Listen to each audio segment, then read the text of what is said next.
Good morning. Today we are doing Newton's third law from chapter 6 in Paul Hewitt's Conceptual Physics.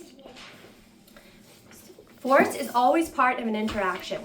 There are always two objects in any force that happens. There's usually the one giving the force and the one receiving the force. We could say there's two actors, or as physicists like to say, two bodies. He mostly says objects. So, example, I kick a bucket, there's me and there's the bucket. A man is pushing a boulder, there's the man and there's the boulder. A man is punching another man, there's the man doing the punching and the man getting punched. Shooting a gun, there's the gun and the bullet. So Newton's third law is whenever one object exerts a force on the second object exerts an equal and opposite force on the first object. So when you kick the bucket exerts a force on your foot. When a man is pushing the boulder is pushing back on the man. When one man is punching another man, the guy who's getting punched exerts that force on the other guy's fist. When a gun shoots a bullet, the bullet exerts a force back on the gun. So we call these the action forces and the reaction forces. Forces always occur in pairs. So, for example, when I'm kicking the bucket, depending how heavy that bucket is, the bucket's flying across the room and my toes might be broken. When someone is shoving that boulder, they are sweating, they are straining, they can feel it in their body. The boulder is exerting a force on that person, a reaction force on that person. When a man is punching another man, the guy who's getting punched is exerting a reaction force on the other guy's fist. So his hand, when he's punching the one guy, when the one man is getting punched by the other guy's fist, okay, here's the guy doing the punching. When the one man is getting punched, the same way the fist is exerting a force on this guy's stomach, this guy's stomach is exerting a reaction force on that guy's fist. So his fist will feel very different depending if he lands his knuckles into the guy's soft stomach. What if he punches and he lands his knuckles against the guy's hard head? That will feel very different on his hand. What if he punches him with a knife? No, we're doing punches this week. What if he punches him he has a steel breastplate secretly under his clothes? If that happens, then the guy who's doing the punching, instead of landing an easy, soft punch in the other guy's guts, he's going to end up with some broken knuckles. And the guy with the secret steel breastplate under his clothes is going to be totally fine. Because you see here, the guy who's getting punched is exerting an opposite and equal force on the other guy's fist. But how that feels, what kind of damage that does, depends on what the reaction force, what it's like how soft is this section that he's punching. There's a reason people don't punch the other guy in steel armor. You know that punch is going to do more damage, break your knuckles, before it hurts the other guy. Because the guy who's getting punched is putting that reaction force into your fist. And that is why when one guy's punching another guy, he's trying to punch in something that is softer than his own knuckles. Otherwise, it's going to backfire on him. And the reaction force for him is going to be worse than the action force that he gave to the other guy. Another example of this is recoil in a gun. When you shoot a gun, every bullet that gun shoots, the force of shoving that bullet out, the bullet shoves the gun back. So this is recoil. And this is why the bigger cartridges, the faster that bullet, the bigger force on that bullet, the faster that bullet accelerates, and we control that in a gun with usually how much gunpowder is in the cartridge. The bigger the cartridge, if you've got a bullet, and usually there's attached to a cartridge that this is full of gunpowder. The bigger the cartridge, the more you're accelerating that bullet away, the faster that bullet is going, the bigger bang, the more the gun is going to recoil. The bullet goes this way, the gun is going to recoil that way.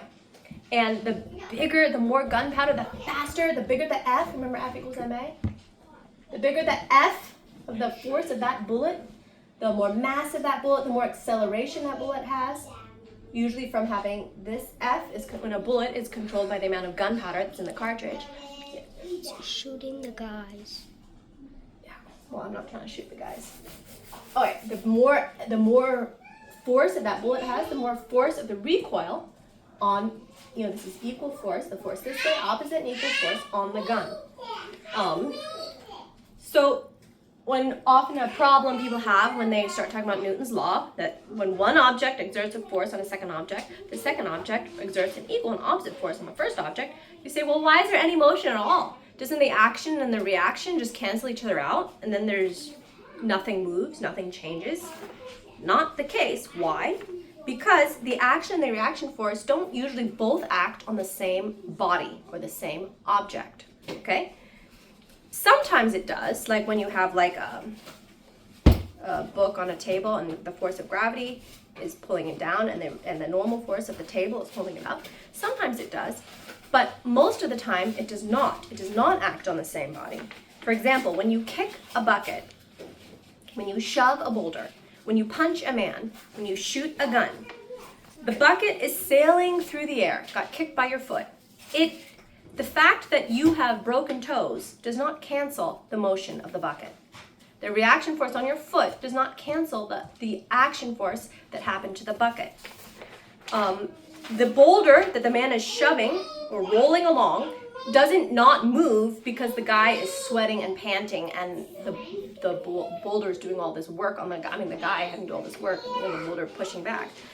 If the boxer's opponent is punched in the guts, he doesn't care if the other guys, or the fact that he's moving, the fact that he's punched, doesn't get canceled out because the first guy has a broken arm. If the bullet is flying off toward the target, its motion is not canceled because the gun is recoiling at the guy who shot it. So here I'll have an example where the action and reaction force does cancel out. So here you have a man, and he's playing tug of war with another guy. Okay? So here's the other guy. They're playing tug of war, and they're both equally strong. Okay, I made that guy too short. They're equally strong, and they're pulling on their little rope. Where's the flag? And you could say this is an example. Where's the flag? Okay, flag. So so here is a great example of Newton's third law. This guy is pulling on his rope. You're gonna feel the pull here. If this guy pulls harder, this guy is pulling harder. Like they are for every action, there's a reaction. They're pulling, and neither of them are moving.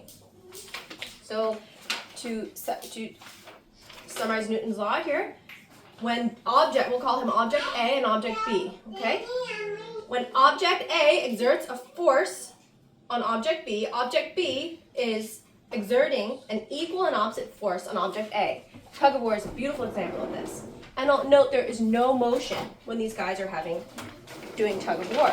Now what happens if object A, or guy number A, is now riding on a skateboard?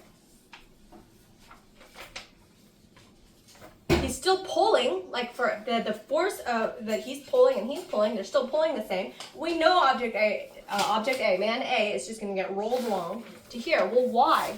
Why is there motion now with the skateboard when there wasn't motion in the previous example? And the reason is because without the skateboard, both of these guys are anchoring themselves as the rope is trying to pull them this way, they're anchoring themselves to the earth with friction. The friction of their feet, that's why you see a guy, that's why when you see tug of war, it usually looks something more like this. People are leaning back.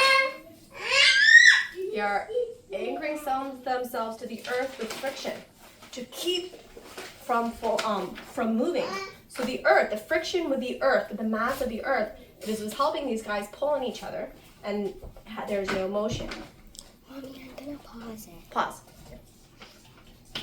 So you'll see that object B, in the example of the skateboard, still has access through friction to the mass of the earth to anchor him, while object A on his skateboard does not.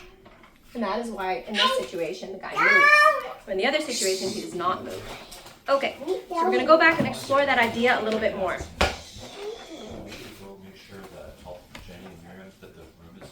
The bigger, as we talked about, for every action is often equal reaction. So the gun with the recoil. So the more massive your gun is, if you're talking about the same bullet with the same amount of force, the same cartridge, the more massive your gun is, the less of a kick it will give you. So if you're shooting little 22s, one of the smallest bullets with the smallest bullets with a small amount of small cartridge, small amount of gunpowder, and you're shooting with a handgun, your handgun will still kick. Now, if you're putting that into a rifle, the rifle will not kick as much. Is that because somehow the 22 bullet is somehow giving less force to the gun? No.